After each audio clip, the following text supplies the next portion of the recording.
Hey guys, welcome back to my YouTube channel. তোমরা সবাই কেমন আছো? আশা করছি তোমরা সবাই সবাই সবাই সবাই খুব ভালো আছো।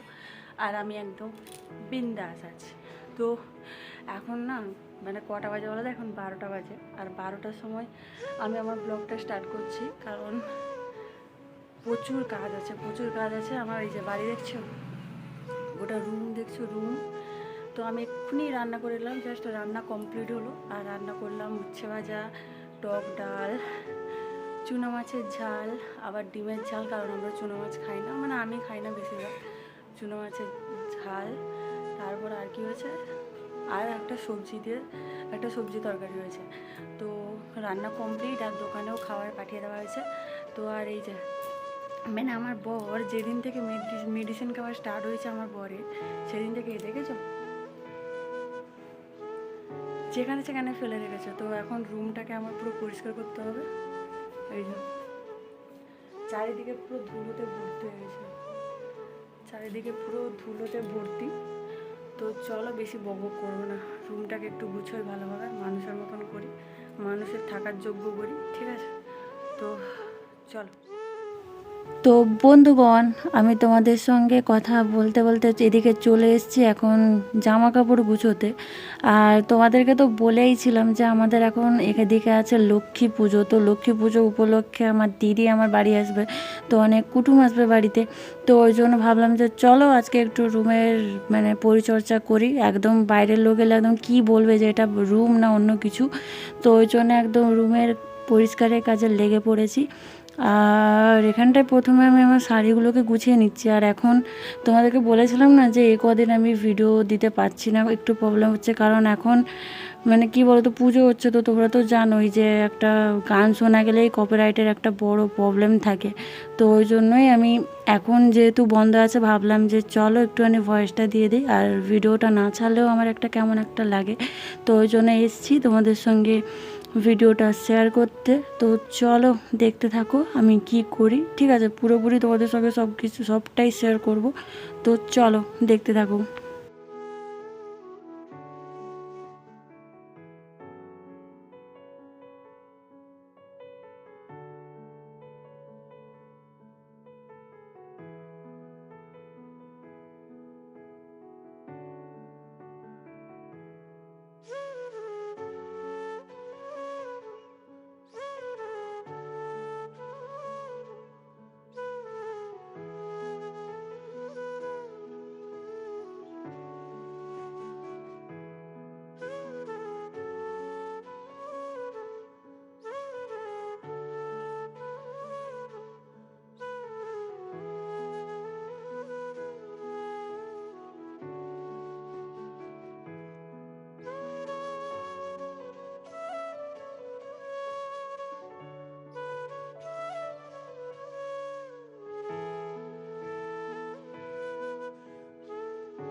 তো আমার এখানে জামা কাপড় অলরেডি পাট করা হয়ে গেছে। তো ওইগুলোকে এবার আমি আলমারিতে গুছিয়ে রাখবো।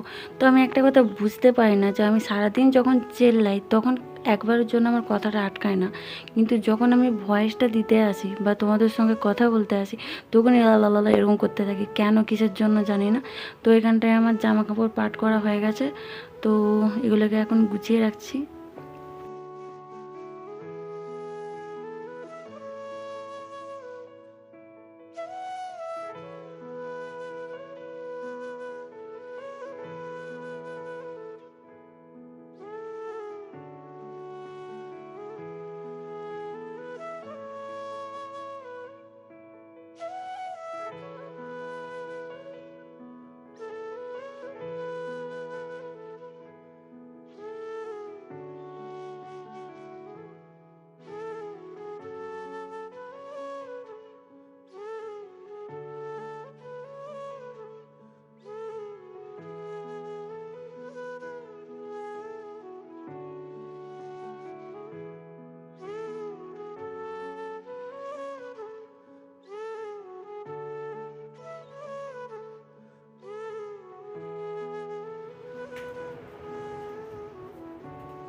খাটের বিছানা চাদর টেনে টেনে পানি দিতে হবে, টানবো আমি, গুছিয়ে রাখবো। তো এখানটায় কি বলছি নিশ্চয়ই তোমরা হয়তো বুঝতে পারছো না, কারণ এই বকাটা হচ্ছে মাঝখান থেকে। এর আগেও আমি বকছিলাম, আর বকছিলাম যাকে সেটা হচ্ছে আমার বর। কারণ দেখো প্রতিদিনই আমাকে বিছানার এরকম যে নিচের যে গদিগুলো থাকে না, ওগুলোকে আমাকে ঠিক করতে হয়। তো একদিন যদি ও ঘুমোয় না, এমনভাবে ঘুমোবে নিচে নিচে সব মানে কি পা দিয়ে সব নিচের দিকে গাঁথাগুলোকে নামিয়ে দিবে, আর ওগুলোকে আমাকে প্রতিদিনই ঠিক করতে হবে। মানে ওই জন্যই আমি ওকে বকছিলাম যে ও ঘুমোয় না, বিছানার সঙ্গে যুদ্ধ করে। তো চলো তোমাদের সঙ্গে কথা বলতে বলতে বিছানাটা ঠিক করে নিই, ঠিক আছে? তো ঠিক করার পরে এসে তোমাদের সঙ্গে আবার কথা বলছি।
তো এখানটায় আমি একটা জিনিস ভুল করে ফেলেছি। আমি যদি বিছানাটা গোছানোর আগে যদি ফ্যানটাকে পরিষ্কার করে নিতাম, তবে আর আমাকে এই কাগজগুলোকে পাতাতে হতো না।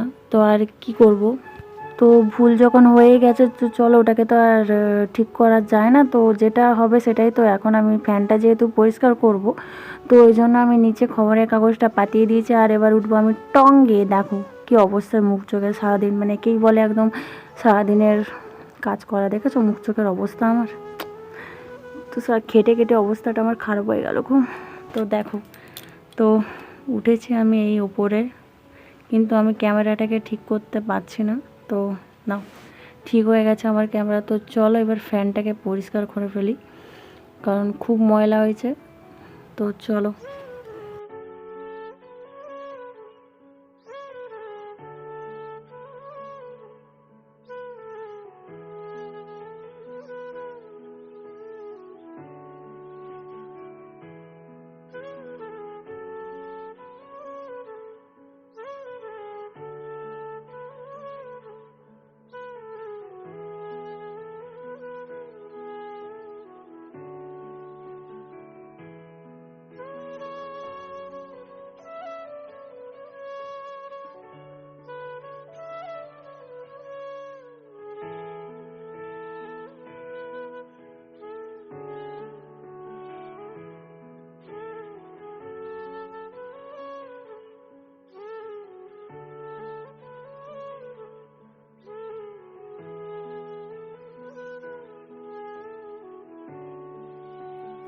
তো তোমাদেরকে তো আমার এই লাকি বাম্বুটাকে আগে দেখিয়েছি, তো আজকে এটা জল পাল্টেছি। আর দেখো বারবার আমি রাখার চেষ্টা করছি আর ও বারবার শুয়ে পড়েছে।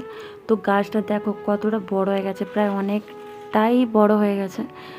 তো ভাবছি কি এর ডাল ফাল কি কাটা হয়? তোমরা যদি কেউ জানো যে বেশি বড় হয়ে গেলে কি ওর মানে কি ওই ডালাগুলোকে কেটে দেওয়া হয়, তো তোমরা যদি কেউ জানো তো প্লিজ বলবে যে এগুলো কি কাটলে আবার পরে হবে।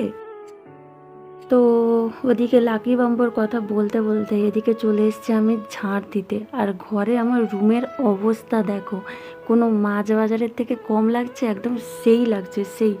তো এসছি আর বেশিরভাগ খাটের নিচে আমি পরিষ্কার করি না। আর যখন মানে কি ফ্যান চলে তো রুমে, তো যত ওষুধের খাপ কেন যাই কেন সব কেউ ঢোকে খাটের নিচে। তো ওই জন্য আমি প্রতিদিন খাটের নিচটা পরিষ্কার করি না। তো আজকে এসেছি আমি খাটের নিচে পরিষ্কার করতে। আর যেদিন থেকে মোটা হয়েছি না, সত্যি কথা বলছি, জানি কোমরটা ধাপতেই চায় না, আর কি বলবো। তো আমি নিজেকেই মোটি বলছি, এটাতে কোনো লজ্জার বিষয় নয়, মোটা হয়ে গেছি এটাতে আর কিছু করার নেই। তো এসছি এবার খাটের নিচে পরিষ্কার করতে। আর মাথাতে দেখো একদম পাকড়ি বেঁধে নিয়েছে যাতে চুলেতে কোনো রকম ফাঁদ না জড়ায়, কারণ একদম যাচ্ছাতা ব্যাপার হয়ে যাবে, সাদা হয়ে যাবে, অল্প বয়সে আমি বুড়ি হয়ে যাব, তো দেখতে একটা কেমন লাগবে। তো ওই জন্য আমি মাথায় একদম পাকড়ি বেঁধে একদম এসছি খাটের নিচে ঝাড় দিতে। তো চলো ঝাড় দিয়ে নিই।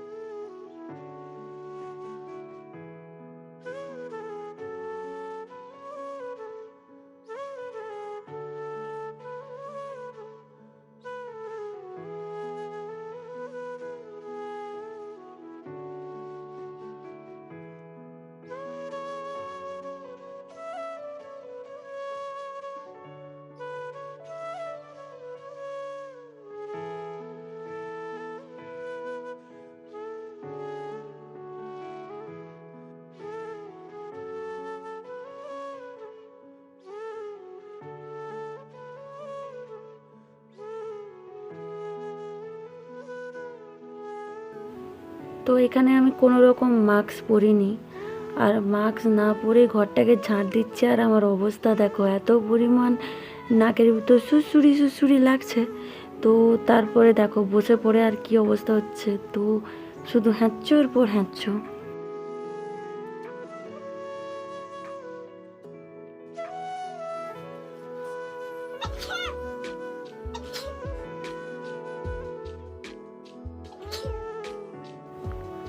হায় রে, এবার আমি কি করব? শুধু নাকের ভিতর কেমন সুড়সুড়ি সুড়সুড়ি সুড়সুড়ি সুড়সুড়ি লাগছে।